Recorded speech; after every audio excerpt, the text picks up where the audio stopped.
Legendary Passages, Episode 44, The Amazons and Geryon, The 9th and 10th Labors of Heracles, from Diodorus Siculus, Library of History. Last time, the Argonauts sailed past the Amazon River after leaving Heracles. This time we shall see the story from Heracles' point of view. He had been commanded to bring back the girdle of Hippolyta, queen of the Amazons. She refused, went to war, and lost. Heracles took the girdle and gave the Amazon princess Antiope to Theseus, who married her. His next labor was to retrieve the cattle herds of Geryon from a land far to the west, probably in Spain. His first stop was the island of Crete, where he rid the isle of wild predators. Next, he landed at Libya and wrestled the giant Antaeus, killed King Busiris of Egypt, and journeyed to the west past Carthage. Between Africa and Spain, he set up the Pillars of Heracles. After killing the sons of Chrysaor, he took possession of the herds and gave a significant portion to an Iberian king. Lastly, he went north to Celtica, probably France, killed some bandits, and founded the city of Alesia. Next time, Theseus has many misadventures with Antiopa and Peirithous. The Amazons and Geryon, a legendary passage, from Diodorus Siculus, Library of History, translated by C. H. Oldfather. Heracles' Labor 9, the Amazons. Heracles then received a command to bring back the girdle of Hippolyta the Amazon, and so made the expedition against the Amazons. Accordingly, he sailed into the Pontus, which was named by him Euxinus, and continued to the mouth of the Thermodon River. He encamped near the city of Themyscira, in which was situated the palace of the Amazons. And first of all he demanded of them the girdle which he had been commanded to get, but when they would pay no heed to him, he joined battle with them. Now the general mass of the Amazons were arrayed against the main body of the followers of Heracles, but the most honored of the women were drawn up opposite Heracles himself, and put up a stubborn battle. First, for instance, to join battle with him was Aeala, who had been given this name because of her swiftness, but she found her opponent more agile than herself. The second, Philippus, encountering a mortal blow at the very first conflict, was slain. Then he joined battle with Protho, who, they said, had been victorious 7 times over the opponents whom she had challenged to battle. When she fell, the fourth whom he overcame was known as Erebouia. She had boasted that because of the manly bravery which she displayed in contest of war, she had no need of anyone to help her, but she found her claim was false when she encountered her better. The next, Selanio, Eurybia, and Phoebe, were companions of Artemis in the hunt, whose spears found their mark invariably, did not even graze the single target, but in that fight they were one and all cut down as they stood shoulder to shoulder with each other. After them, Deianira, Asteria and Marpe, and Tecmessa Alcippe were overcome. The last named had taken a vow to remain a maiden, and the vow she kept, but her life she could not preserve. The commander of the Amazons, Melanope, was also greatly admired for her manly courage, now lost her supremacy. And Heracles, after thus killing the most renowned of the Amazons, and forcing the remaining multitude to turn in flight, cut down the greater number of them, so that the race of them was utterly exterminated. As for the captives, he gave Antiope as a gift to Theseus, and set Melanope free, except her girdle as ransom. Heracles' Labor 10, the Cattle of Geryon. Eurystheus then enjoined upon him as a 10th labor the bringing back of the cattle of Geryon, which were pastured in the parts of Iberia which sloped towards the ocean. And Heracles, realizing that this task called for preparation on a large scale and involving great hardships, gathered a notable armament and a multitude of soldiers, as such as would be adequate for this expedition. For it had been noised abroad throughout all the inhabited world that Chrysaor, who received this appellation because of his wealth, was king over the whole of Iberia, and that he had 3 sons to fight at his side, who excelled in both strength of body and the deeds of courage which they displayed in contests of war. It was known, furthermore, that each of these sons had at his disposal great forces which were recruited from warlike tribes. It was because of these reports that Eurystheus, thinking any expedition against these men would be too difficult to succeed, had assigned to Heracles the labor just described. Heracles on Crete.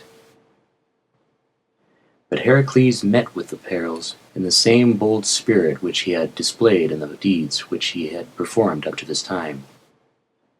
His forces he gathered and brought to Crete, having decided to make his departure from that place, for this island is especially well situated for expeditions against a part of the inhabited world.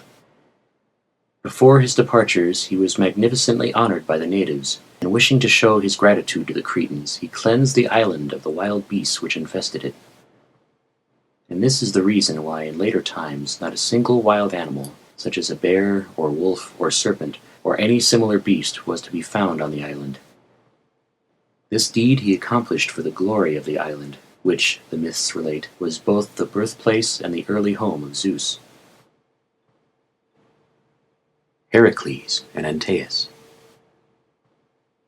Setting sail, then, from Crete, Heracles put in at Libya, and first of all he challenged to a fight Antaeus, whose fame was noised abroad because of his strength of body and his skill in wrestling, and because he was wont to put to death all strangers whom he had defeated in wrestling, and grappling with him, Heracles slew the giant. Following up this great deed, he subdued Libya, which was full of wild animals and large parts of the adjoining desert, and brought it all under cultivation, so that the whole land was filled with plowed fields and such plantings in general as bear fruit, much of it being devoted to vineyards and much to olive orchards. And, speaking generally, Libya, before that time, had been uninhabitable because of the multitude of the wild beasts which infested the whole land, was brought under cultivation by him, and made inferior to no other country in point of prosperity. He likewise punished with death such men as defied the law or arrogant rulers, and gave prosperity to the cities. And the myths relate that he hated every kind of wild beast and lawless men, and warred upon them, because of the fact that it had been his lot that, while yet an infant, the serpents made an attempt on his life, and that when he came to man's estate he became subject to the power of an arrogant and unjust despot, who laid upon him these labors. Heracles and Busiris. After Heracles had slain Antaeus, he passed into Egypt and put to death Busiris, the king of the land, who made it his practice to kill the strangers who visited that country. Then he made his way through the waterless part of Libya, and coming upon a land which was well watered and fruitful, he founded a city of marvelous size, which was called Hectompylon, giving it this name because of the multitude of its gates. And the prosperity of this city continued until comparatively recent times, when the Carthaginians made an expedition against it with notable forces under the command of able generals, and made themselves its masters. Heracles and Geryon. And after Heracles had visited a large part of Libya, he arrived at the ocean near Gadara, where he set up pillars on each of the 2 continents. His fleet accompanied him along the coast, and on it he crossed over into Iberia. And finding there the sons of Chrysaor, encamped at some distance from one another with 3 great armies, he challenged each of the leaders to single combat, and slew them all. And then, after subduing Iberia, he drove off the celebrated herds of cattle. He then traversed the country of the Iberians, and since he had received honors at the hands of a certain king of the natives, a man who excelled in piety and justice, he left with the king a portion of the cattle as a present. The king accepted them, but dedicated them all to Heracles, and made a practice each year to sacrifice to Heracles the fairest bull of the herd. And it came to pass that the kine are still maintained in Iberia, and continue to be sacred to Heracles down to our own time. The Pillars of Heracles. But since we have mentioned the Pillars of Heracles, we deem it to be appropriate to set forth the facts concerning them. When Heracles arrived at the furthest points of the continents of Libya and Europe, which lie upon the ocean, he decided to set up these pillars to commemorate his campaign. And since he wished to leave upon the ocean a monument which would be had in everlasting remembrance, he built out both the promontories, they say, to a great distance.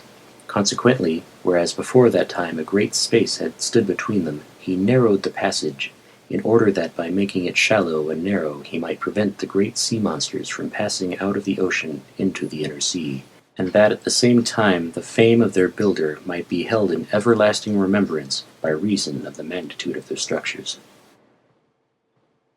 Some authorities, however, say just the opposite, namely, that the two continents were originally joined, and that he cut a passage between them, and that by opening the passage he brought it about that the ocean was mingled with our sea.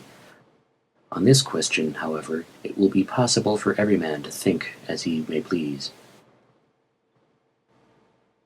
Heracles, Vale of Tempe, and Lake Copaeus. A thing very much like this he had already done in Greece. For instance, in the region which is called Tempe, where the country is like a plain and was largely covered with marshes, he cut a channel through the territory which bordered on it, and carrying off through this ditch all the water of the marsh, he caused the plains to appear, which are now in Thessaly, along the Peneus River. But in Boeotia he did just the opposite, and damming the stream which flowed near the Minian city of Orchomenos, he turned the country into a lake, and caused the ruin of that whole region. But what he did in Thessaly was to confer a benefit upon the Greeks, whereas Boeotia he was exacting punishment from those who dwelt in Minian territory, because they had enslaved the Thebans. Heracles and Celtica. Heracles, then, delivered over the kingdom of the Iberians to the noblest men among the natives, and, on his part, took his army, and passing into Celtica, and traversing the length and breadth of it, he put an end to the lawlessness and murdering of strangers, to which the people had become addicted.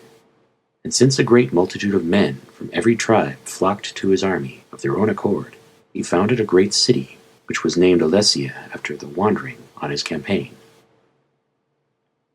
But he also mingled among the citizens of the city many natives, and since these surpassed the others in multitude, it came to pass that the inhabitants as a whole were barbarized. The Celts up to the present time hold this city in honor, looking upon it as the hearth and mother city of all Celtica. And for the entire period of the days of Heracles, this city remained free, and was never sacked until our own time.